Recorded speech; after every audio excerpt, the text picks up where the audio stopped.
what to talk about. I think on the email I wrote overflow. Apparently there's this seeming overflow.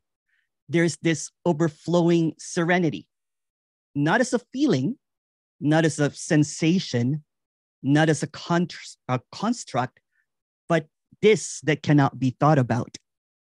An overflowing of absence of all that can be thought of. The absence of absence, so to speak. An overflowing stillness that is in everything, but nothing is also overflowing. This overflowing isness cannot be called anything. Sometimes it can be called what is or this, but that's saying too much. Seemingly, it's putting what cannot be caught into a construct. But every single word is like a temporal container for what cannot be contained. Seemingly, momentarily, this imaginary container of a thought overflows into this boundless peace, like an overarching imaginary narrative for something that cannot be told. And even that illusory vehicle of that recognition that this peace cannot be understood overflows. As not even that, and overflows as this rebellious love that defies any condition. And then everything is love overflowing. That is love, that is love, that is love, that is love. But not the love as understood or felt even. Love without any obstruction. Love without any personalization. And it overflows seemingly into these words, whatever is said, like an energetic overflow of what is completely empty. And it overflows into whatever that may arise, into this laughter, or it could be sadness, feelings, thoughts, emotion, all overflowing emptiness. And that undeniable love that is not able to accept or reject what seemingly is overflowing into whatever that may arise.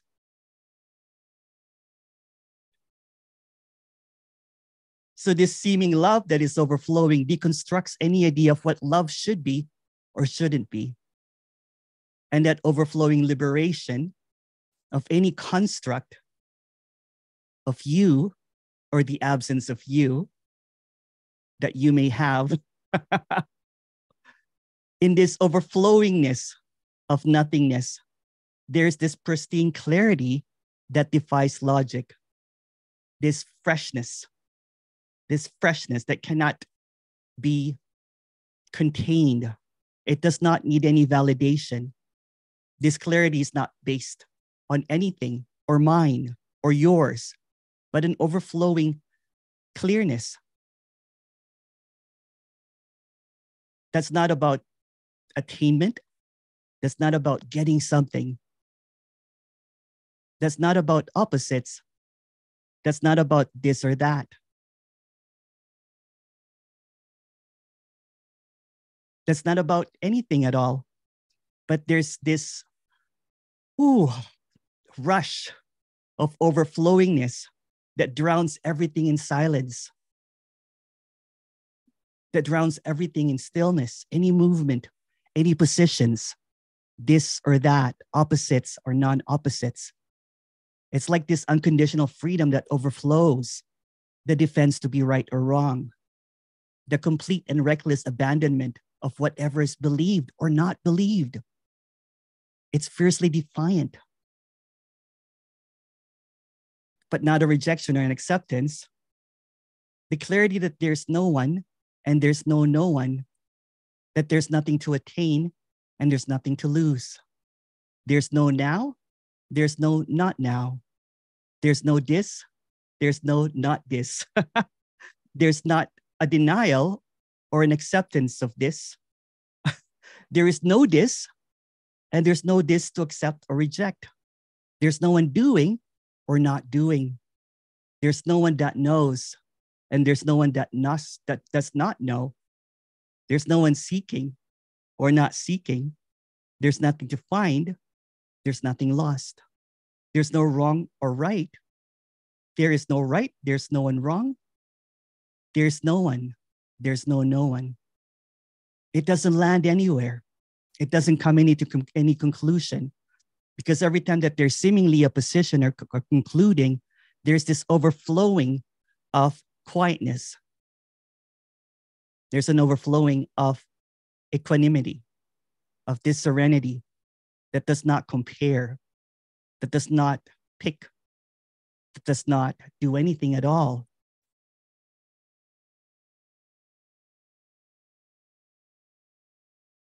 It's this that cannot be explained. It's this that cannot be spoken about. There's this overflowingness, not as an experience, not as a feeling. You can say that it's this boundlessness of this energy that cannot be separated, because it's never been separate. Separation is alien. It's a construct, an idea. So any ideas that may arise seems to drown in this overflow, seems to drown in this stillness, any movement, any conclusion. I'm going to answer that question in a moment, sorry. Although these are just empty words, including the word overflow, and some of these words may keep seeking afloat. These words are not lifesavers. This overflowing of energy of what being is expressed cannot be contained in these words. And is nothing but an empty hope. Apparently, the apparent you is swimming in words and keep on drowning in your dreams. But no one's really drowning. No one's really swimming afloat. So this overflowing expression that everything is already absent, hopefully eventually drowns the conceptual you in the overflowing silence and never-ending stillness. There's no you, but I hope you drown soon. If you have any questions, please go ahead.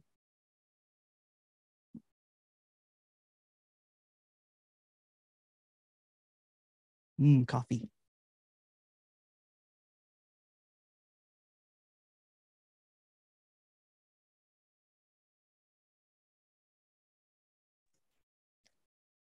Hey, Emerson.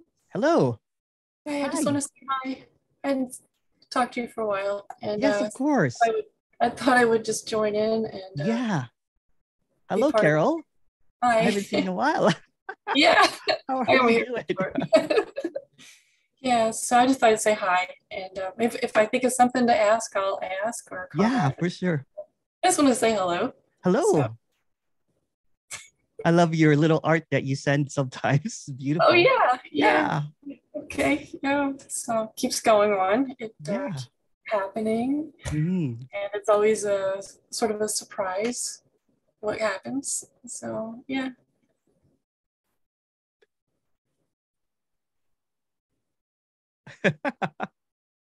Figure out how to unmute, you know, or mute to figure out how to mute. That's beautiful. Yeah, it's always this seeming surprise, right? There's just this, but no one's being surprised, and that's the surprise. Yeah, how I work, it's I don't really like set up a scenario or a scene or have an idea. I just let it happen, and I've been doing it really all my life, off and on, and was kind of discouraged when I went to graduate school, but got back into it, and it's just so wonderful. It is, isn't it? Yeah. Wonderful. So thank you. Thank you. Thank you.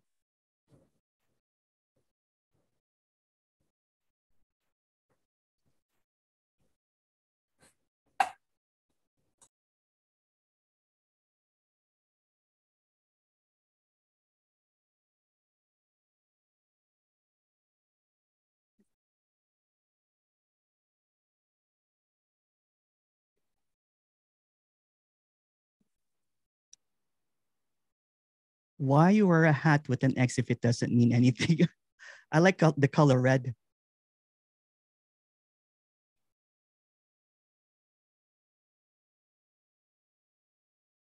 No reason.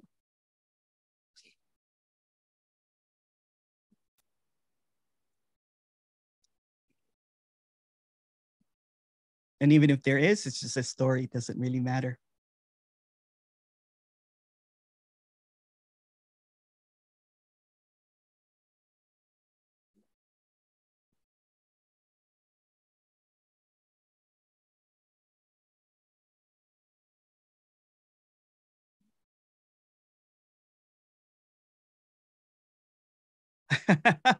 The X-Men. I didn't even think of that.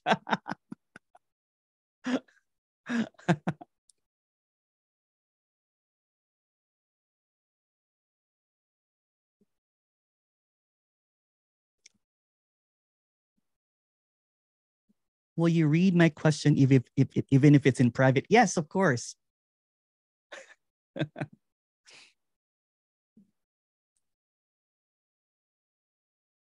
Go ahead if you have a question. And no restrictions. Doesn't matter what you ask. I'll read it.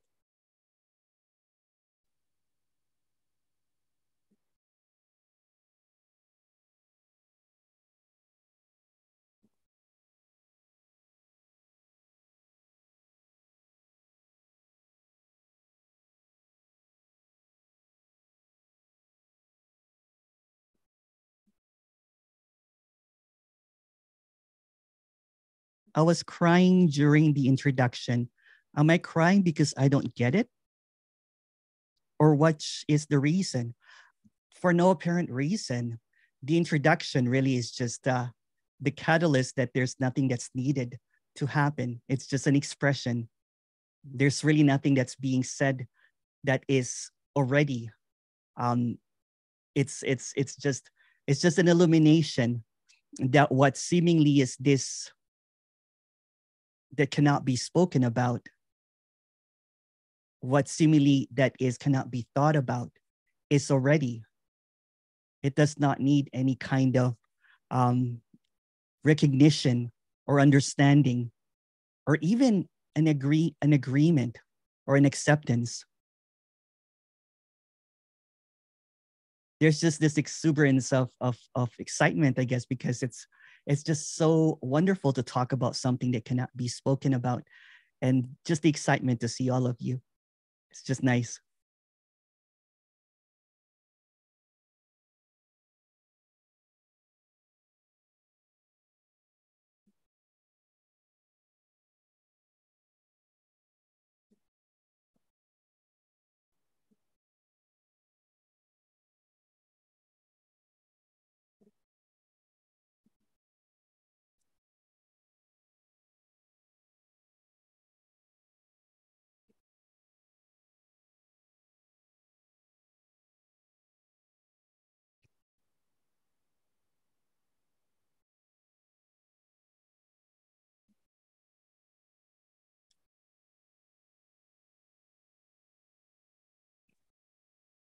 Hi, Emerson. I was at your event last week and I was dumbfounded and I could not really figure out what was being said. But somehow, when it was remembered that what you were talking about is the suggestion that everything that seems to appear from a seeker's perspective is just a thought. And without the thought, there's no seeker's perspective. And then there was just what's that word? Sorry, an emptiness that I cannot explain. There was this walking around and there was a lot of crying, but somehow there was this sadness, gladness that seems to interpolate, that seems to go back and forth. What seems to be appearing, is that a thought as well? What seems to be happening cannot even be figured out, as a concept, as an idea. Somehow there are thoughts that happen that this is what's happening, but you can't even say that because there's no such thing as a thought outside of ideas or concept. And what seems to appear when there is this seeming relaxation from the entrapment of what seems to be understood as correct or wrong, then there's just this overflowingness, seemingly, of something that cannot be understood. And that is what usually is expressed as a peace that cannot really be comprehended. There's a peace of not being right or wrong. Of course, there's no one in peace, a peace that does not have any source, or this overflowing of this serenity that seemingly nothing really matters, a so whatness in what seems to be going on. Seemingly in the narrative of a seeker that is longing for the absence of the seeker, there's going to be a lot of this and thatting about, a lot of doubting, a lot of, comprehension, a lot of miscomprehension. There's a lot of perception, but all of that can be boiled down into what seems to be appearing as not, or what seems to be appearing as two. So anything that's seemingly appearing as two, or a separateness, an idea, a thought, a word, a concept, and this is saying way too much, is an illusion, so to speak. The illusion that's being expressed is that there's no illusion outside of that.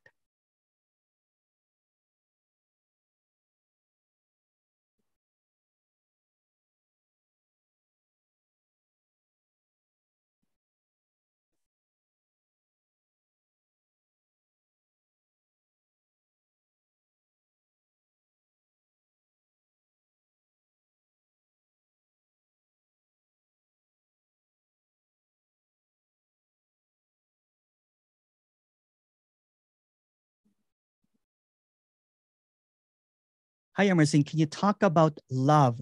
You were talking a lot about love that you don't usually speak about in your communication. Can you explain why you're talking about love? Why not? If everything is just meaningless words, including the word love, and there's really no one choosing to do any of this, there's this overflowing of so whatness.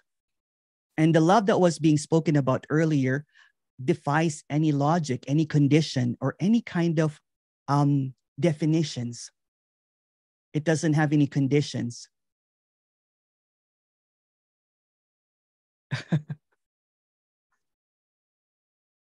Can you talk a little bit about how fear is just a thought about separation?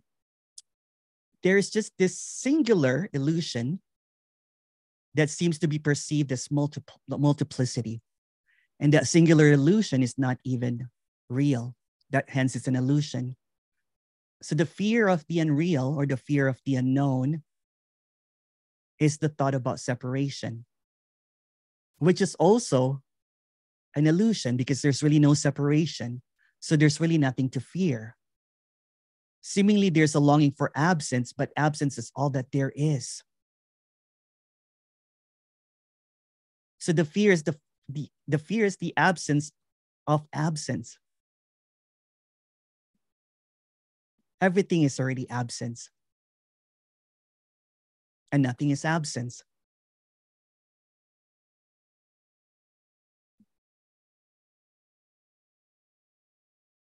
What seems to appear and disappear, what seems to arise and then evaporate, is an illusory figment of the imagination. It's a thought that appears. Even the apparent felt sense of separation, even anything that is singular, meaning illusory, is just an appearance.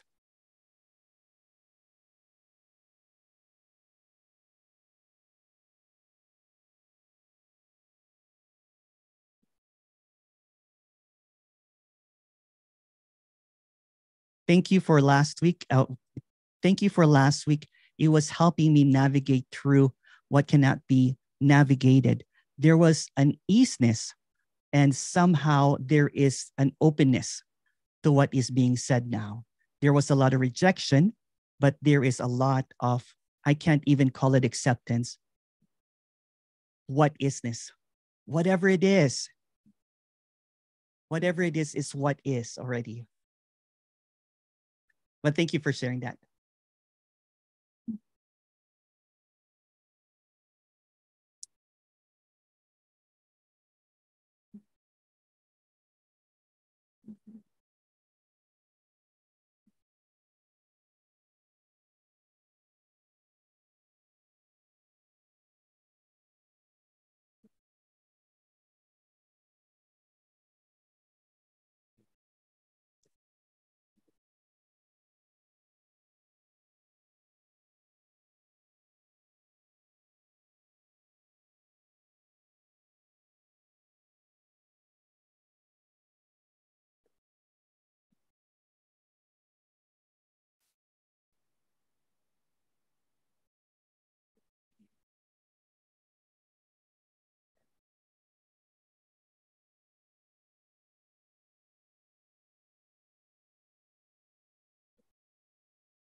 I'm feeling a lot of love right now, but I can't seem to understand it. It's love resonating with love, and I can't even say much more than that.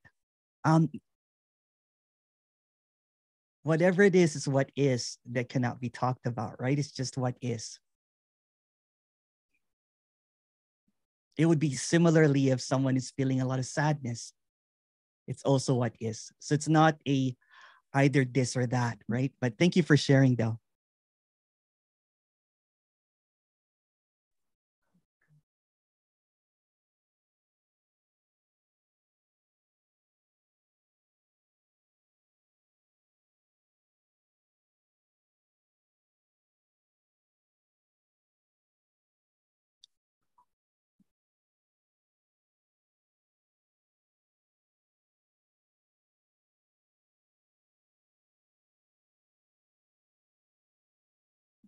Hi, Emerson. Oh, hi. Hi, Corey. Hi. Hi. Hello. I'm looking forward to speak to you on Wednesday and your son. Oh my goodness.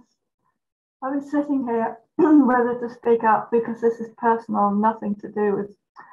No worries. You know, I don't want to say in front of everybody, but I think I need to speak to you before then. There's been a traumatic turnaround. Oh, no. Downturn. Oh, no. Okay. I've been absolutely devastated. And so much has been happening. Oh, no. We can talk later if you like, if you don't want it to be public. You know what I'm saying? We can talk in the breakout room if you like. If it's some, or it doesn't matter. I just don't know what to say, really. Yeah. I'm actually feeling I probably don't even want to share the Yeah, Zoom. No worries. We'll talk later, like in the breakout room. Yeah. Yeah, I'll be there. When you speak to me, because I don't know how to connect with you at the breakout room.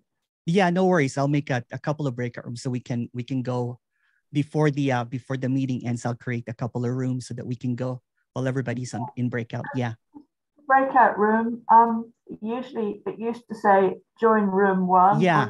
So that's what I'll do. That's what I'll do at the end of this meeting is I'll create a couple of rooms. Yeah. So that you can join me in a separate room and talk about it if you like. Yeah. If it's personal. Thank you. Yeah. Okay. Because you haven't been doing that, have you?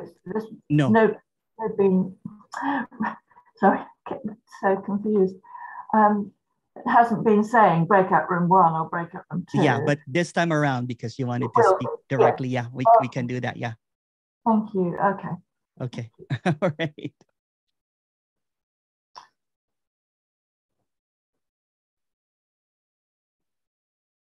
Can you talk about what is happiness and or joy?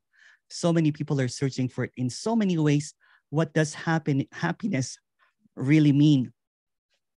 There is a seeming kind of like this or that, right? So what seems to appear is that there is this idea that there is something better than this, and or something that is greener than this.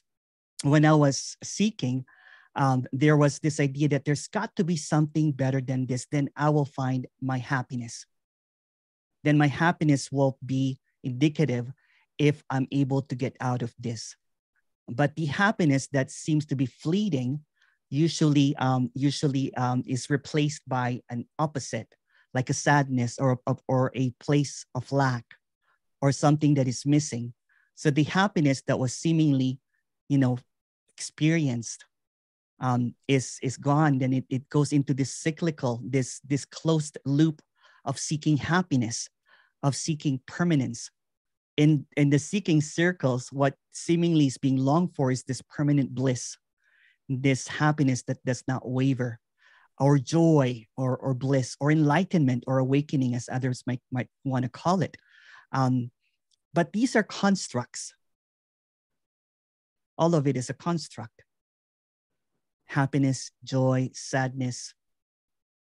It's an experience. And experiences are construct. There's nothing wrong or right about experiences. It seemingly is what appears. But when it's seen that there's really no opposites, when it's seen that there's really no happiness and there's no sadness, they're appearing, but it's not really personalized. So when there's a personalization of something that's appearing that is preferred, like happiness or joy, there's a seeming wanting for that in the seeking circles anyway, of searching for it. But when it's seen that the opposites, happiness or sadness, it's just like it's opposites. It's like a program. It's like ones and zeros. This and that, opposites. When it's seen that both are just constructs, there's just peace of what seems to happen. There's just serenity. There's seeming overflow of just what is. And it does not have to be this or that. When it's not grasped or when it's not personalized, even when it's personalized, seeing that there's no one grasping or there's no one behind it, that there's nothing that can be done or not done about it, it's just what's appearing. So there's this easiness. And the idea of happiness or the idea of sadness as a preference seemingly just evaporates when it's just an appearance, when there's no one behind it. So yeah, it's just construct. It's just an idea. Question. Please add more if you would like to add to the question. Question. Why am I feeling so hurt? I'm so angry about life and what is happening. Please, please, please, please. I feel so sad about what's happening. There seems to be, and this is not a denial of anything or an acceptance of this is just an illumination, that there is a personalization of something that's happening to me, of life that is happening for me or because of me. But what if what is being expressed is life is happening in spite of you? And it's just what seems to be occurring. It could be unfair, it could be lucky, but it's not for you. It's just unfairness seemingly happening. But all of these are even just ideas of what seemingly is occurring. From a perspective of a separate individual, it could either be rejected or accepted. But what if the rejecter or the acceptor is an illusion? What if the one that's trying to reject it or accept it is just a thought? It's just an idea. And seemingly, when there's an acceptance that this is happening to me, there's the sadness that is in a cyclical maintenance of a closed loop of getting out of it and being in of it, getting out of it, being in it. Yes, and the pain can be felt sense as well.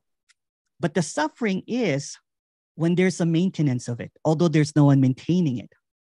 The suffering is when there is a personalization that this is something. So when it's personalized, then it creates this multitudes of thoughts of why is this happening to me? How do I get out of this? What do I need to do? What have I done? What about others? So when all of these is seen as just this storm of thoughts that maintains the thought that there's something wrong with what's happening, then it supports that position. But when it's seen that when there is no one taking any position, that all of these thoughts might arise, but are irrelevant when there's no one capturing it. If you would like to talk to me more about that, please go ahead later. I'll create a separate breakout room after Corey, of course.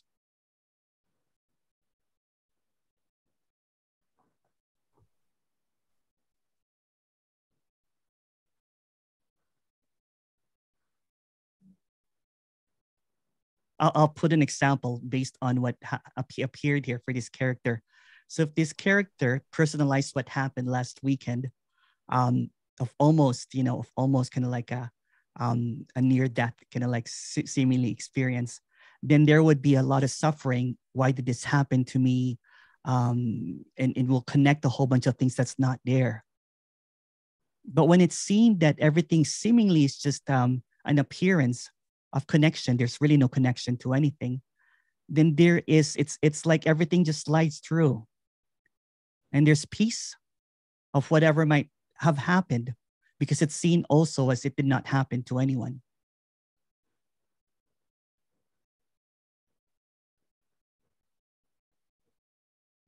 There was a lot of pain. There was convulsions, but it was not taken personally.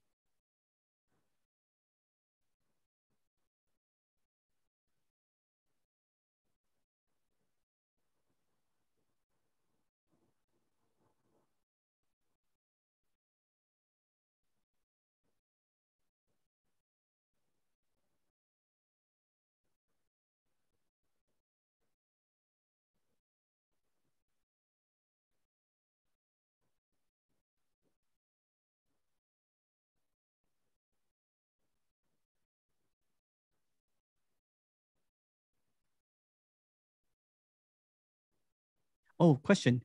Can you explain how no one dies? Sorry. What is death aside from an idea? What is one aside from an idea?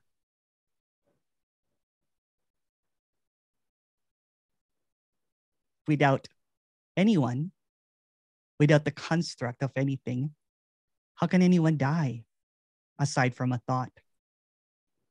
If there's no separation, how can there be birth or death aside from an illusion?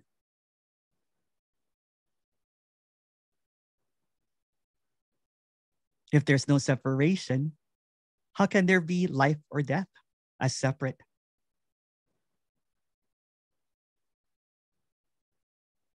What's being illuminated is that all that there is this. And in the absence of what this should be or shouldn't be, what is death, what is known, what is even anything at all?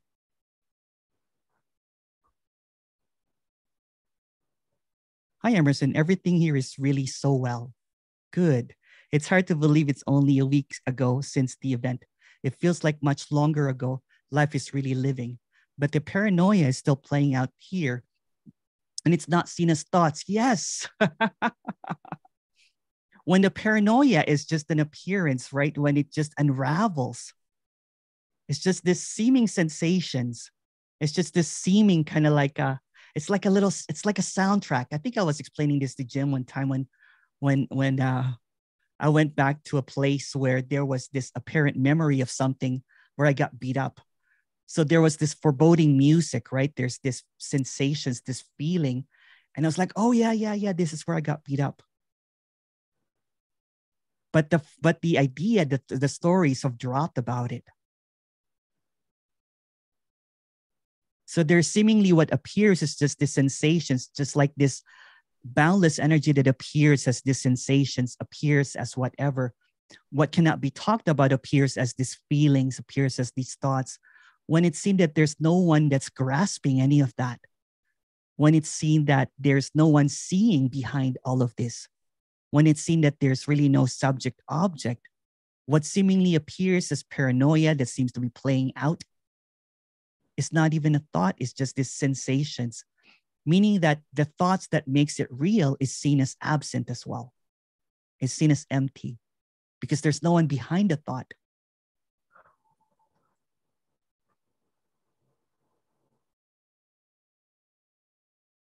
Oh, hi. How are you? Go ahead, please. Oh, you have to unmute. Hi, Emerson. Hello. Thank you. Yeah. Yeah, I'm good. Thank you. Everything is really, really so good. Oh, good. But this paranoia just does not, what you just said, that doesn't resonate here. Yeah. I understand that it's something internal here going on, that there's no one out there. Yeah. But it's not it's like it's not letting go, or it's like imagination gone riot or something. Yeah, of course. There's no more filtering it, right? So it just appears as this chaos, seemingly. So there's I almost wrote to you today, and then decided that the writing was enough somehow. Yeah. But it's like, I don't fully understand what you are saying. Yeah. It's not interpreted the same way. Okay, no worries. Here, as I understand what you're saying, but that's not the experience that's happening here. Please express more if you may. Okay, You know what I'm saying? what I want to say is like, whatever this paranoia is about is really in a way irrelevant. But what keeps it going is hard for this character to understand why can't it drop? Why can't it why doesn't it even become less? I understand that everything is just free falling, and life is just really amazing. It's just lifing, and like I can't understand. It's just a week ago. It feels like it's 2 months ago since I saw you last, and so life is really just unfolding, and every. But this is not. This paranoia keeps. Of course. So what is? Yeah, again, it cannot really be explained. It's the most common thing that usually characters talk about. It's like, I use the oscillation fan, right? So for example, when the electric fan is unplugged, there's still a blade that's rolling. The fan blades are still going.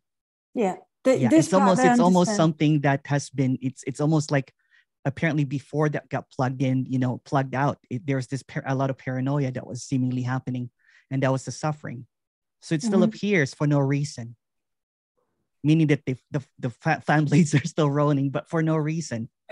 So here, what is this idea that there's something here that still believes that she has to fix it, that this shouldn't be there, and that's also what is, though. Yeah, that's also what it is. It appears as an opposition, right? It's like a seeming opposition, because life is lifing now. There's seeming to be, but there's always going to be an appearance of opposition. But the opposition is not really there as an opposition. It's just an illusion. But it's going to feel damn real. So hard to see that. It is, because there's going to be an oppositeness of what seems to appear. Yeah, but how can I come to see that? What you're saying, that is also an illusion. How can it? The illusion cannot figure out the illusion, so the illusion will only come up with another illusion of what seems to appear. But when it's seen that it's all illusion, so there's this almost kind of like, okay, so a so whatness, so to speak, right? So there's going to be kind of like if that appears, it's just what is. It's not about, because the moment that there is wanting to get rid of it, then it just reinforces it. Yeah. It makes it real. Yeah. and sometimes it's also just really like, oh, wow, what the heck? Like, how am I going to get through this? But it's similar to someone that I was speaking to that was in a very long-term kind of like seeking and everything, right? So what he was telling me is that he still keeps on doing the mantra over and over again without even noticing it. And when he starts saying the mantra, whatever he was taught, he goes into this doubt, you know what I'm saying? Kind of like this, almost like, why is this still appearing? If I don't, if there's already clarity here, but why does that thought seem to bother me, right? And it takes him into a spiral of whatever seems to appear, and it goes and it's clear again.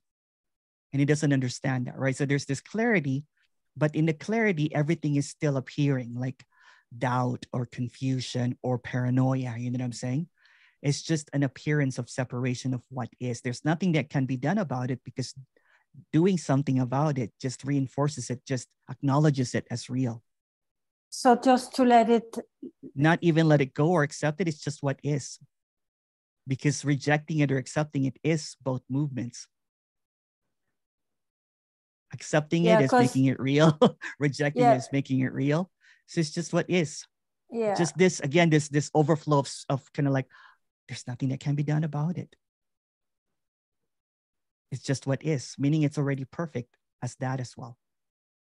Kind of like what I was saying with happiness before, right? Because there's already this, when there is a seeing through that there's no one seeing behind, you know what I'm saying? Kind of like what you talked about 2 months ago or a month ago, there's almost this release, right? So what seems to appear, you know what I'm saying, is still going to be opposite. It's kind of like there's dream of separation is just a dream, meaning that none of it is really happening. But since it's a dream of separation, since it's a dream of reality, even paranoia, which is as a construct, will feel absolutely real because it's just what is. Yeah, but it seemed like you say, it feels very, very real. Yeah. But also because it seemed to have a history where it was very active. Yeah. So it's accepted as something from the past rather than something that's just playing out. It's like residue, basically, right? You know, you still have some residues from that, you know, long-term kind of like belief system, right? And although there's kind of like almost like breakthrough from that, like, oh, thank goodness, right? They're like, what's that? Again, you know, it's an appearance, right? So it's the reality is an illusion, but a very persistent one. Yeah. So it's going to appear as this attacks of paranoia or doubts or anger or sadness and everything, despite all the clarity already. Yeah, because life is really so amazing. It's like, oh, good, yeah. It's like, wow. It's like night and day, isn't it? Right? It's like, yeah. I was just talking to someone that was very similar. There's so many similar stories, right? Of just very persistent, you know, neurotic seeking, right? And being being in a very hardcore belief system that is not that, you know, looking back, right, is just incredible that there was a belief system that supported that. So when it's seen through, you know, no matter how thick that fog is, right? There's always going to be this residue that you are in a fog. You know what I'm saying? There's still going to be like, oh wow, you know, that kind of. But it's gonna go maybe also, no? It was not there in the first place. Yeah. Okay. Yeah. It's a fog. You know what I'm saying? So, it's like walking, you know, walking through the fog and then going back to the fog and then walking through again. Walking through the fog because it doesn't know what direction to go because it's confused, right? It's just like, what the hell? Yeah, there's some confusion. That's true. Yeah. A sense of confusion. That's true. Especially when there was like, you know, almost like, I don't want to call it anything, but when there is a seeming control of the belief system. Oh, I can recognize. Yeah. You know what I'm talking about, right? And it doesn't matter what it is, right? It's whatever belief that is held on to is almost like a nightmare because it keeps on reappearing over and over again because it's maintained. Yeah, and also because it seems to now stand in contrast to a life that's completely different. Yeah. So it seems to stand, it's like there's this, why is this here when life is so brilliant? You know, like. Yeah.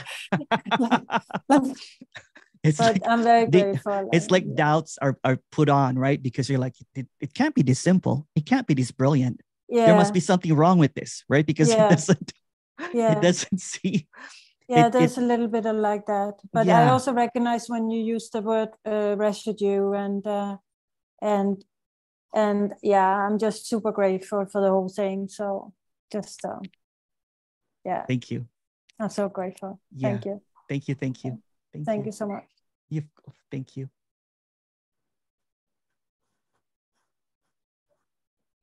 Hi, Emerson. Oh, hello. I'm glad to you that you're doing so well. Thank you. That must have been scary. I didn't even tell my family much about it. I didn't want to scare them. Yeah, really. Just thinking about it is scary. Well, the emerged doctor said you had 10 minutes. Wow. Really? Yeah. Close call. Yeah. It actually happened on the first day already. If you were here on the first day, my throat was closing up already, right? And I just kept, I was there was this sense of, you know, doom and gloom, you know what I'm saying? But it was not personalized, right?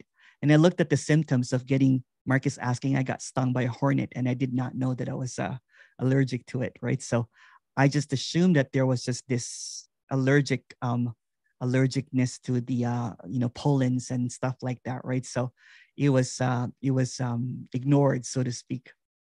And then the next day I got stung again because I walked the same kind of like a path with Ella Bella, and then there was already some tingling sensations, the closing, and then yeah. But yeah, thank you for asking.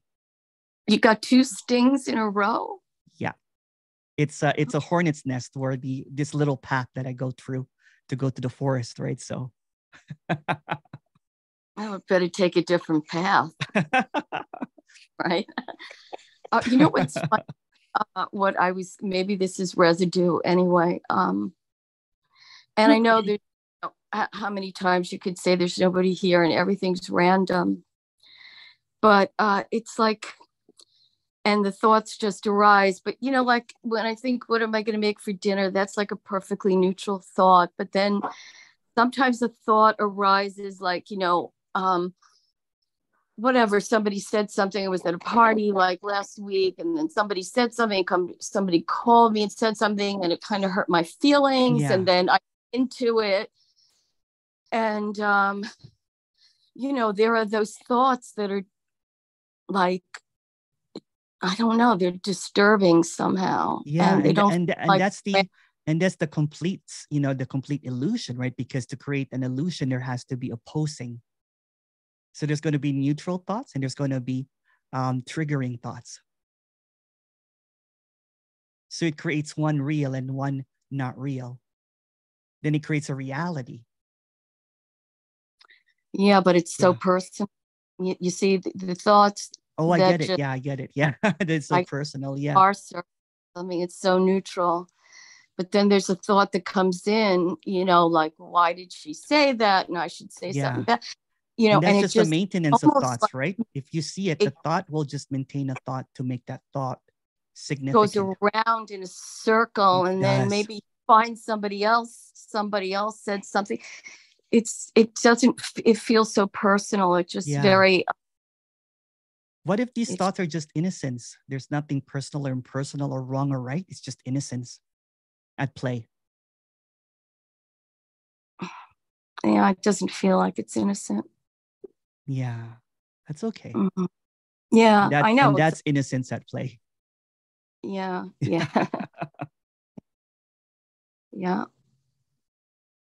Yeah, that's, you see, it keeps the me. Yeah, again, it reinforces it, right? It reinforces it because not only the me is not real, but it's maintained by thoughts that it's real. Yeah, people, the personalized thoughts where you want to get even with somebody. Yeah. Yeah. Because opposition creates reality, right? Because there's no opposition. What's reality and not reality? So when there's an argument with somebody, then it creates a right or wrong. If someone is right, then I must be wrong. If I am wrong, they must be right. Yeah. Then there must be another. Then there must be a me. And it just goes on and on and on and on and on, right? Really strong. It's really pulls. Yeah. That's a problem. Yeah. For nobody. Big problem here. But seemingly when there is just, just the absence, right? For example, if iPhone is just iPhoning, cooking, running, dancing, I'm saying, what are even thoughts? It's only when it's sitting around, saying, pondering its reality. Then it will see a post that it will attach to. It will say that post is wrong. Then it creates this like, but you know what I'm saying, right? It's just a close loop of thinking. Yeah. Tangled web. Yeah. Yes. Yeah. So, okay. Okay. Nothing better, nothing worse. Thanks. Thank you.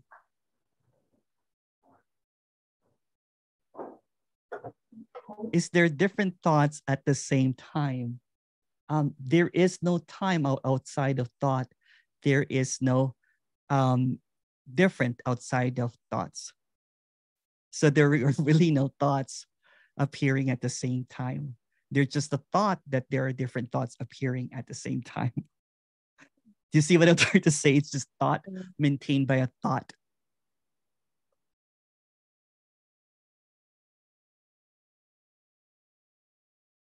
Even when I say, don't think about it, that's just another thought.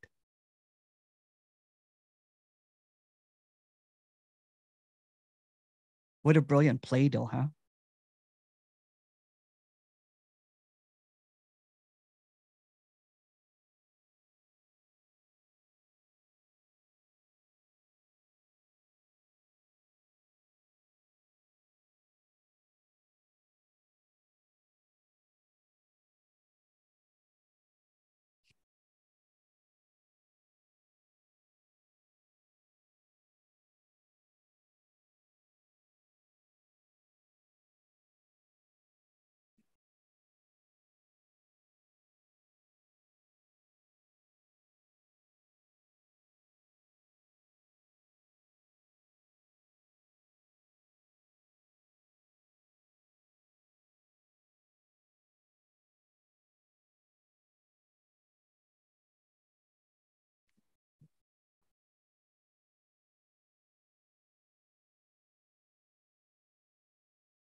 Hi, Emerson. Oh, hi, Catherine. How are you doing? Hi. Hi.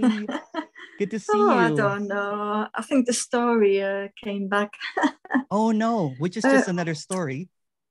Yes. Yeah. It's funny what iPhone just mentioned, because this morning I was part of a group discussing of someone in a small town nearby what was talked about on the BBC in a bad way. So he had a lot of backlash from other people in the town. Yeah. Because they believed, you know, what was said on the television as being true, and you know, so it's very much about like positions and, yeah, of course, you know, being wronged, or we are trying to tell the truth, and yeah.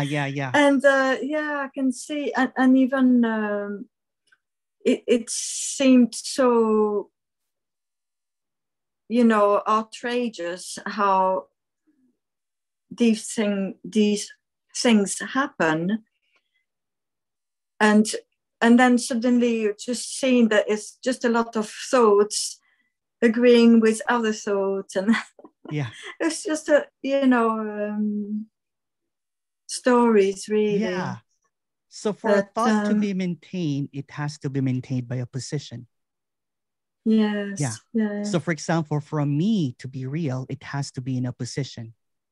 And that's the tricky part, right? Because there seemingly is going to be positions or disagreements or right or wrong.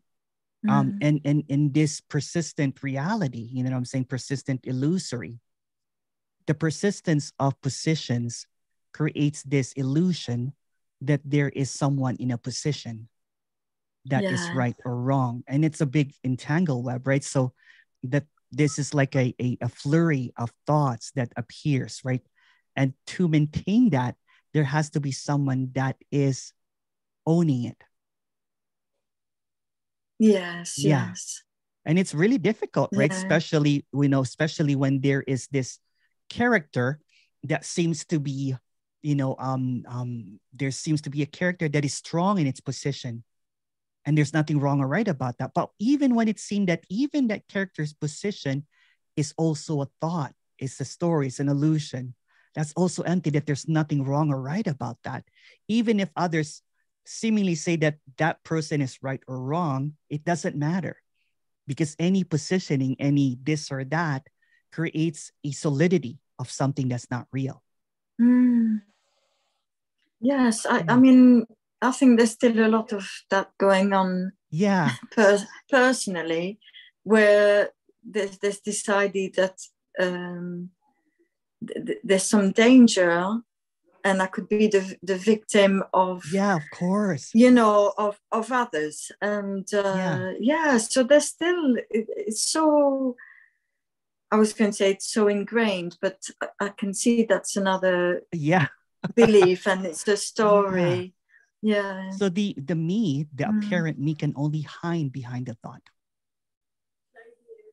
It only exists as a thought. And it will keep on coming up thoughts to maintain its reality. But when it's seen that but there's still this felt sense. It's not just thought as well. It's of course. And that is also, when you think of that, when you attach a thought to a sensation, it's just another thought again. Yeah. Then that's what I'm saying, that it will hide at even, it's so tricky, right? We'll say, well, it's felt sense. But that's just the moment that it's labeled, it's a thought of as a reality. And it actually, it can accept, that there's nothing happening as a thought. It can accept that there's no one here as a thought. But when it's directly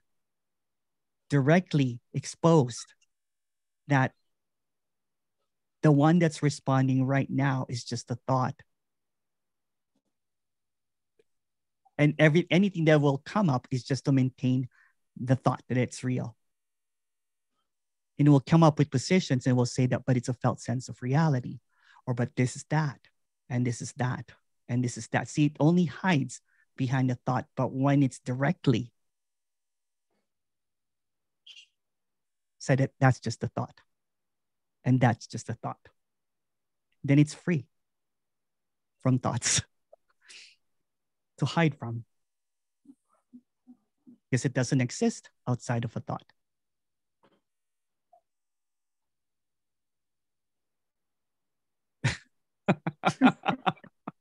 Thank you.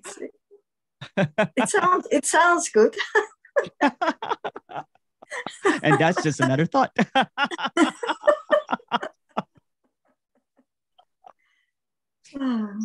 Nice to see you anyway, and that I didn't take part in your that's okay. Your long that's weekend, okay. so I did no not idea. Too.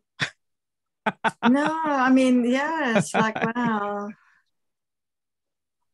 Yeah. It's anyway, just, good to see you. It's just the absence, right? The absence, when it's seen that even a strong felt reality is absent. Even that idea that this is contraction or whatever, any ideas, when it's seen that it's just all emptiness. Whereas here, they're still going to be trying to understand, and then see what just happened there? Up. So it creates another narrative that there's a here, but where's that even coming from?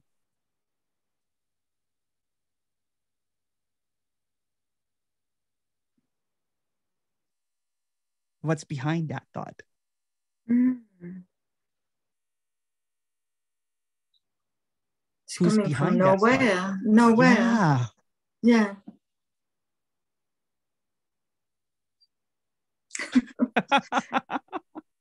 Anyway, I realize it's past your hour. I don't know how long. No, it's okay. We're gonna go for another 30 minutes. Yeah, it's getting confronted now, right? Like, oh no, it's past your hour. No. Danger, here he is again.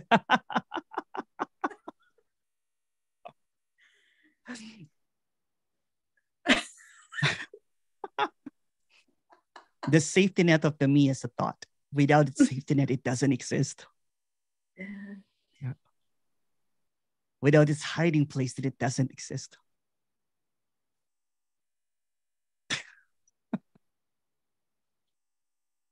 It's that simple.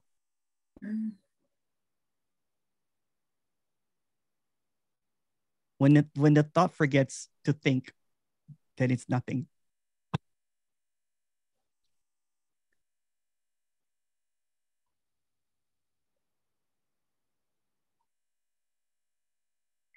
Rosa, boom.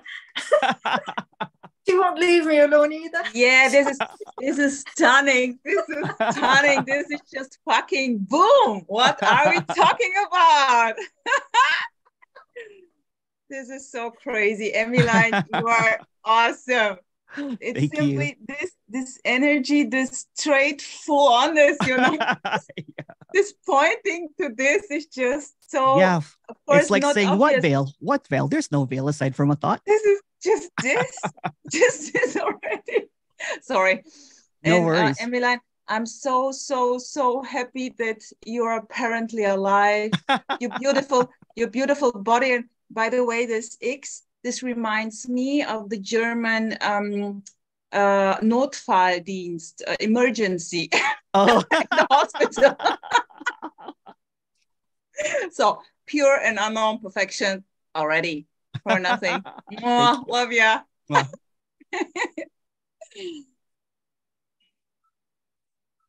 Thank you. Thank you, Emerson. Thank you. We can chat later again, Catherine, if you like. Let's clear up that residue.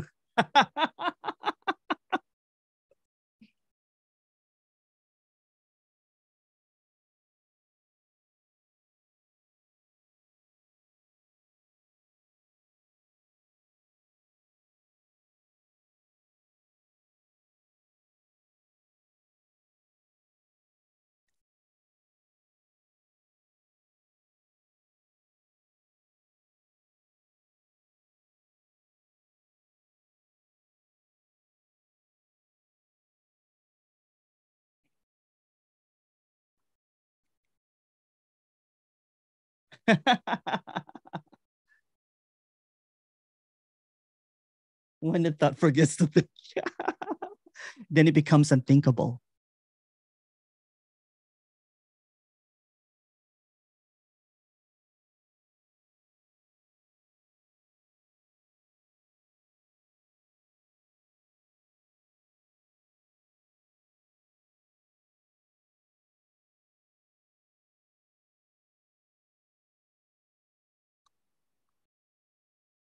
So when there's this, this expression that simply there's nothing,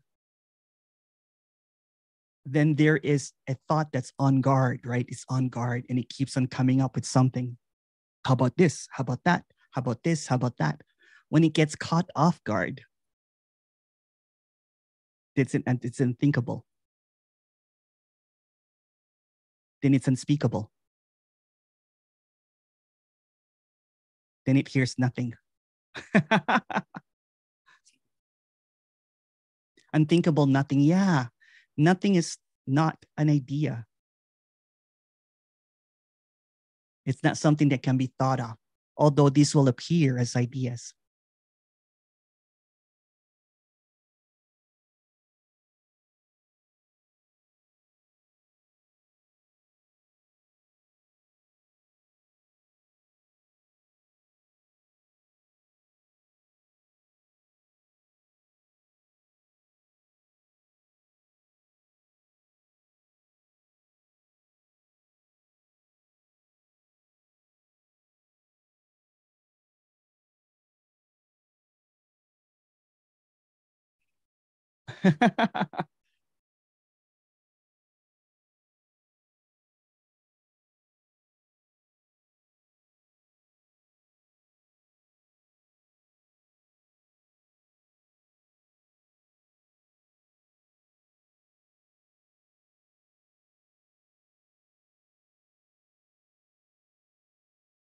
Hi, Emerson. I think that you have broken my thinking. I can't seem to think now.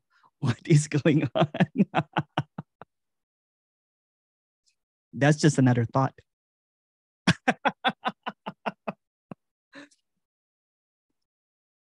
What an epic trick it is, right?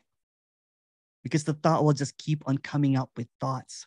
But I hear what you're saying.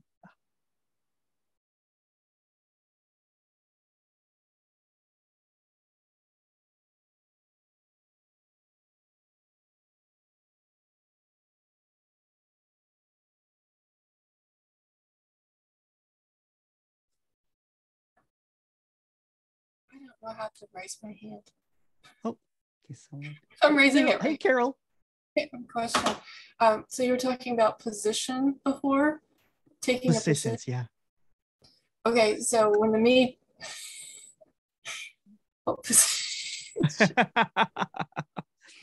Very well. My face is turning red. Okay, so so the me takes a position. I mean, the me stays active or apparently there, by taking a position. Yeah. How is that related to, like, say, a role? Like, if you have a role as a mother, father, whatever, friend. Yeah, yeah. Could you explain Again, that that's just, again? Could yeah, you say it again? Sorry, go ahead.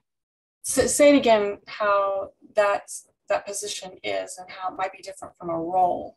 Yeah, a role is just another thought. It's just another position. Oh, okay. Yeah. Okay, So yeah. I can say that I'm a DJ. That's just a role. But Yeah. is there really a DJ? Okay, I forgot about that. Is there really a mother? Oh, you really have to believe that there is such a thing. Yeah. Like, it's so great. See, that broke that thought. Yeah, thank you. Oh man, that was good. Okay. Put it back on mute now. Okay. Yeah. All right.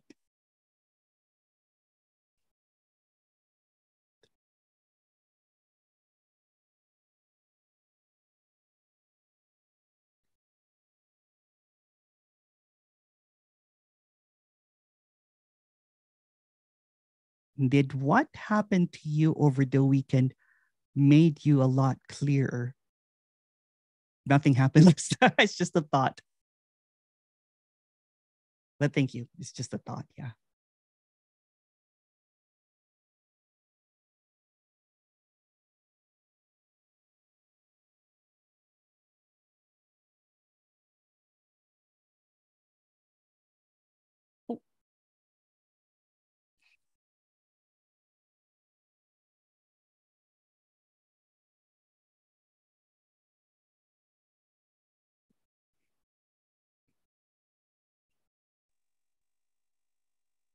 And hello. Yeah. Hi. Not to keep, perseverating about thoughts, but then the thoughts get judged, each and every one of them. It's good or bad or mediocre. What a better way to make them real, to multiply the thoughts, to duplicate it, to create a position, right? There's all of a sudden a judge now, right? Or right or wrong. There's not even a judge. There's also a witness to the judge. Wow. Oh my. Not even that. There are going to be others that witnesses that witnessing of a judge. Exactly. Yeah. Yeah. All of this stems from the thought that I am real, yes. which is also synonymous that I am separate, which is also synonymous with just the I am. Yeah. Yeah. Wow. It's just amazing. I just want to get rid of them now, but I got to go sit on the cushion for 8 hours. That's just another thought. I don't want these. They're haunting. They haunt. Of course. They haunt. Yeah. Yeah. Oh boy. Oh wow. Mm-hmm.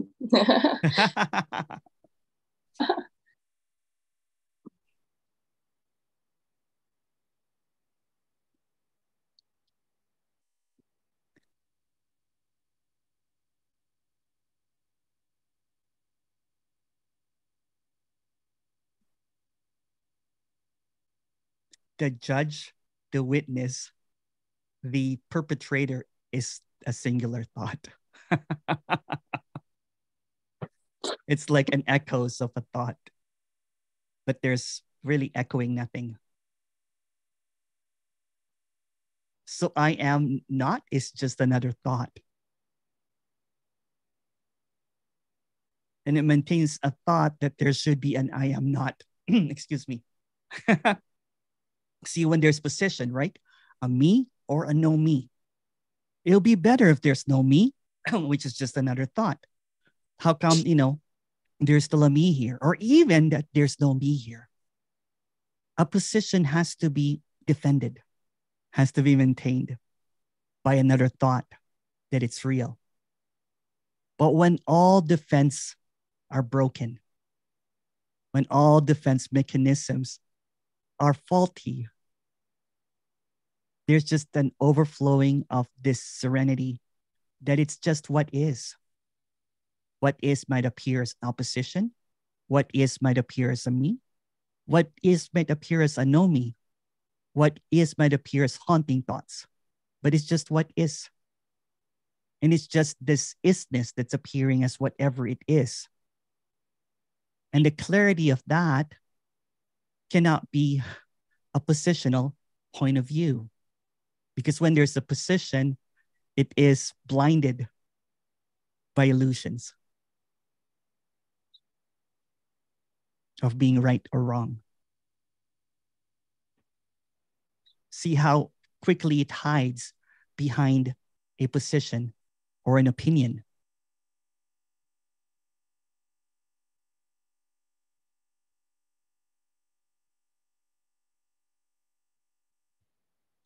And you will say, but in my opinion, I think you're wrong.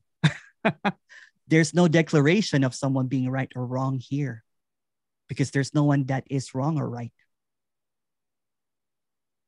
And again, all of these words that are seemingly just falling out are meaningless. That seems to have meaning. But it's neither that or not that.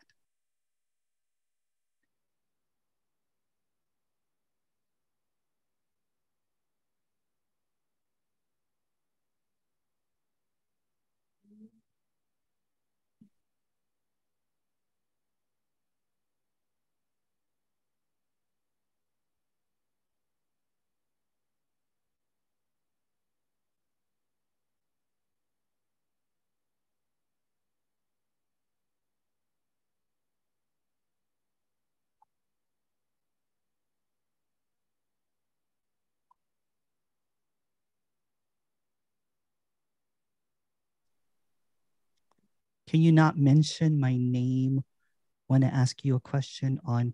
I don't usually mention names when I read a question from the private chat, so please go ahead. Don't worry.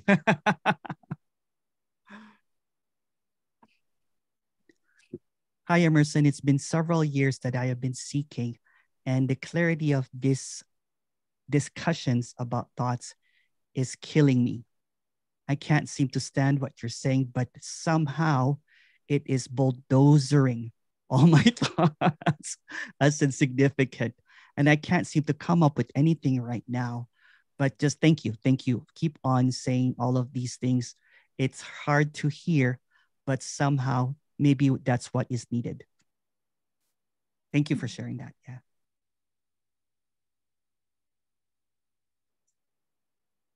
Sometimes the apparent long-term seeker, again, this is just a story, the only thing that they're holding on to is a thought that they are seeking.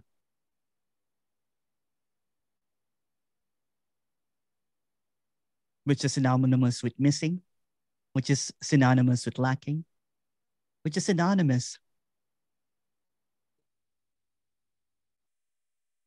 with me. So when these words fall apart, when the transparency of the thoughts is seen through, that there's no one or nothing behind it, the insignificance and irrelevance of what seems to come up, you know, the positioning of this is an important thought. This thought is, you know, this is a hard truth, or that's completely false, because those are just thoughts maintaining a thought, no matter what position it takes. Any opinions that might arise, or anything that is firmly believed, and even saying that, well, that's my sense, that's just another seeming kind of like a obstruction of something that cannot really be obstructed. This unknowable peace that is always is, with or without thought. This unconditionalness that's not affected with or without thought. This quietness, despite of the loudness and the heaviness of thoughts, is not affected at all. It always is unaffected. Well, no matter what you think or not think of it. As simple as that.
Hi again, Emerson. Oh, hello. How are you? Just feels.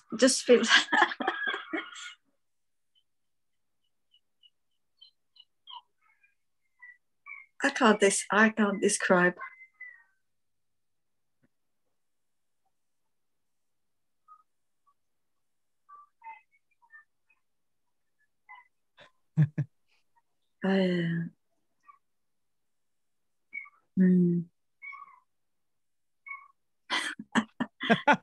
It's like I want to make sure I'm gone.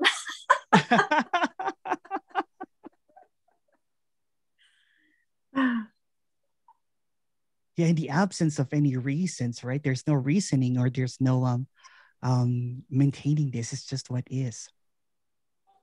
No matter what thoughts arise or not, right? It's just what is. It doesn't have any positions, right? So it's empty and transparent, right? So whatever arises is just what is.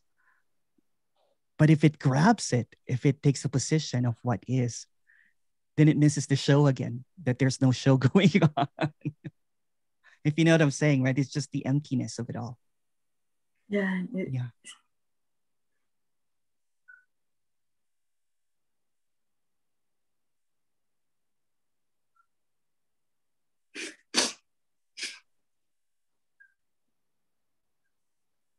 It's a relief.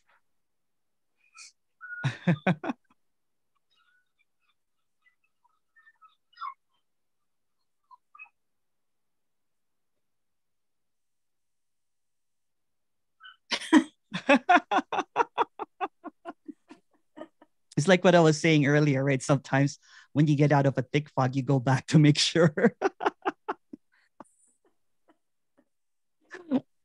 But it's just a fog.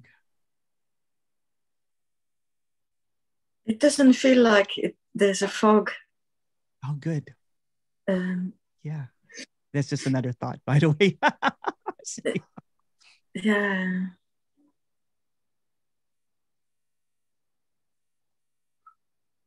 No, this. It is.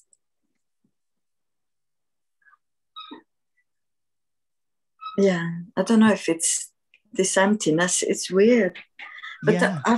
I've had that before, and then it's like it seemed to come back.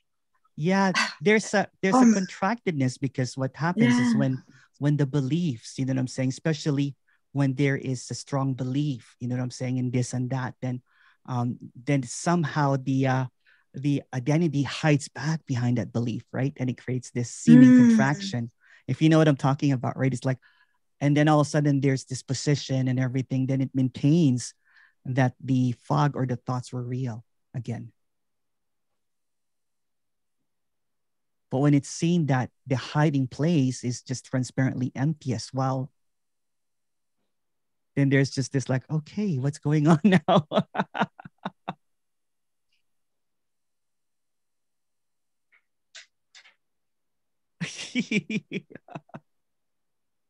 It's good to see you smile like that again. Yeah. Yeah.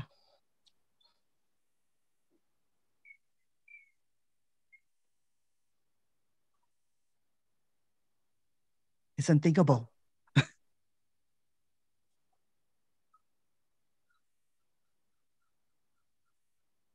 There's nothing to say. Yeah.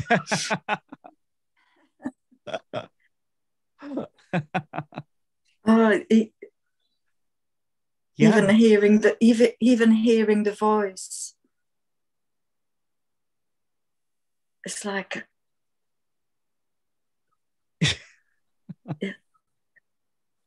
And it's funny because when I started listening to you tonight, I thought as if I hadn't seen you, as if I hadn't had the one-to-one, you know, completely in that fog. And it's easy to get caught up again, right? You know what I'm saying, with thoughts about whatever, right? And even the slightest that doesn't seem like a position, like it's like I haven't seen you. It's just another positioning, right?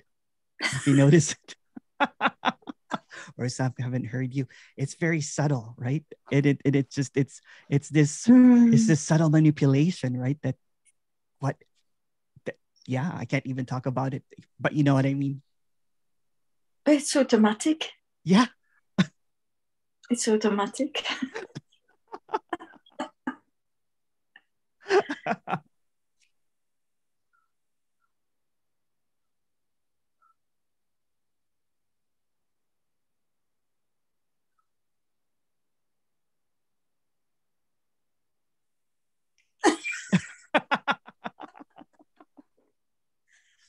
Anyway.